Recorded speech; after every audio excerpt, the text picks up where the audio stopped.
Hey everyone, welcome to David Indoors, episode 2, aka Shelter in Place. So I'm just going to make this one short and sweet. I know the first one was over 15 minutes long. This one's only going to be probably maybe 5 or 6 minutes, so I hope you'll watch it. But I just wanted to update everyone what I've been up to, what I've been doing, and then finish off with a little market update with regards to what's happening today in real estate. So, what have I been doing to keep busy? Not going to talk about the things I talked about last week, like uh, doing puzzles, playing games. We really haven't played many games this week. I think Chris last week derailed our whole um, evening game night after dinner when he decided to change game night to bicycle ride. Hey, thanks for that, Chris. He's over there in the other room, ignoring me. So we haven't been playing games, but we've been doing a lot of other stuff to keep us busy. Definitely still exercising. In fact, I've lost 12 pounds since January. So I started eating healthy even before the shelter in place started. I decided to become 75% plant-based. And I like to say plant-based. I don't like to say vegan. I just never liked that word vegan. It just sounds strange to me, even though my daughter Natalie is a vegan. I like to say plant-based. So what does 75% plant-based means? It means for me, I don't eat any meat until dinner time. And I've lost 12 pounds eating plant-based in the morning, plant-based for lunch, and then having some animal protein in the evening. And I've actually found a couple of really nice side effects to it. Not only have I lost 12 pounds, but I actually have more energy. Prior to going 75% plant-based, Natalie's telling me I need to sit more relaxed. I guess I'm scrunching up. So I'm going to sit up straight. Prior to going 75% plant-based, I would always be tired in the afternoon. And I had to have a Starbucks like every single day. It was either Starbucks or a nap. Had to do it. But since going plant-based, I've just lost my desire for Starbucks altogether. I didn't plan to stop drinking Starbucks. I didn't plan to stop sneaking in a nap when I could. It just was a natural byproduct. The other thing, I would always have Hershey chocolate kisses at night. I would have like 20 kisses in like one setting. And that just went away too. I didn't plan to stop having Hershey kisses, but it just happened. So what was that video we watched, Natalie? Some good news? No.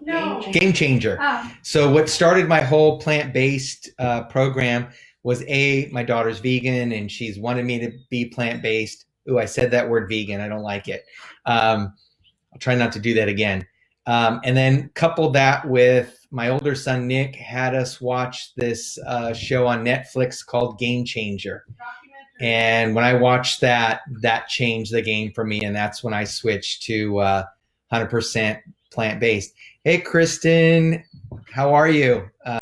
Kristen's one of our longtime friends down in Southern California, and I see she's just said hi to me on Facebook Live. The other thing that I've been doing is cleaning my office. I have a home office, and it's been a complete mess.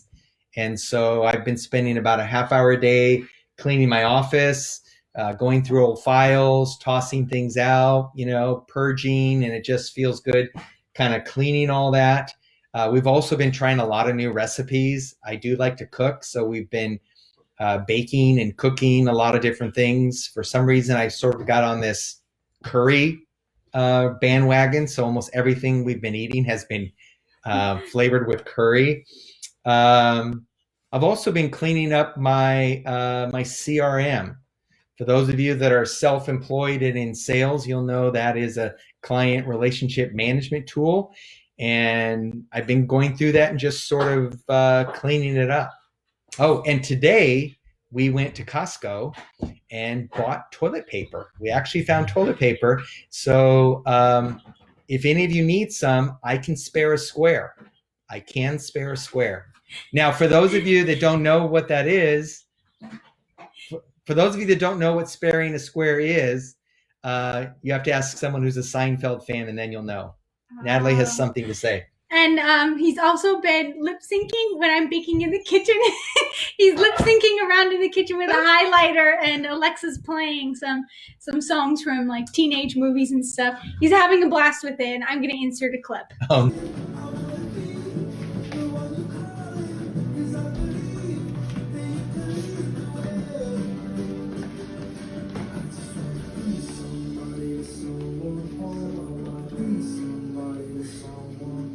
Oops.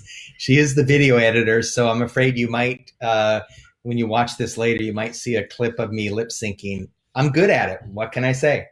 So let's finish off. I've already been 6 minutes, and I told you this one was going to be short. Let's just give you an update on the real estate market.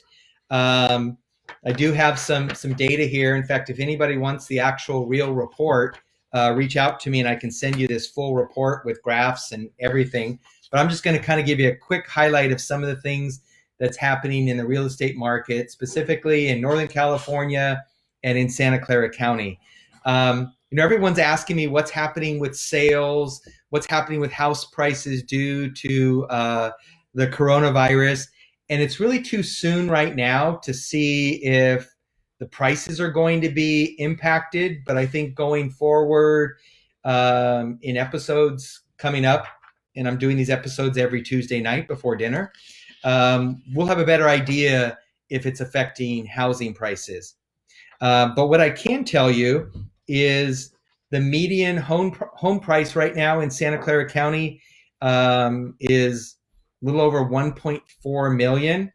The peak was back in March of 2018, where the median home price was over 1.5 million. So the peak of our real estate market really was spring of 2018. But for a price of 1.4 million for a median home price, that's still pretty significant. I want to talk about what's happening right now with new listings coming on the market. Prior to COVID-19 and the shelter in place, we were seeing just over like 425 properties come on the market every single week.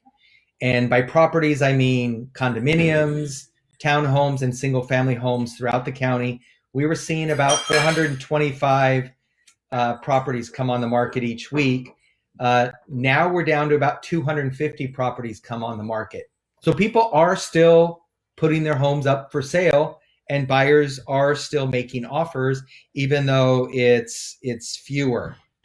Prior to COVID, we had about 1,600 active properties. Now we're down to about 1,400. So there's still quite a few properties for sale. But I think what's most telling is the number of listings that are actually going into contract since the COVID virus. Prior to the COVID virus and shelter in place, we were on average each week seeing about 280 properties getting into contract. Again, that includes the condos, townhomes, and single family homes in all price ranges. Now we're only seeing about 135 properties getting into contract. When the shelter in place first started, it dropped down to below 100, and now people are realizing that they still want to buy a house. Interest rates are still low, so homes are getting into contract, and that's about 9% per week getting into contract with a buyer, as opposed to closer to like 23%. So there still are homes being sold. People are still putting their properties on the market. I have a listing here in Cambrian that we actually got an offer on today.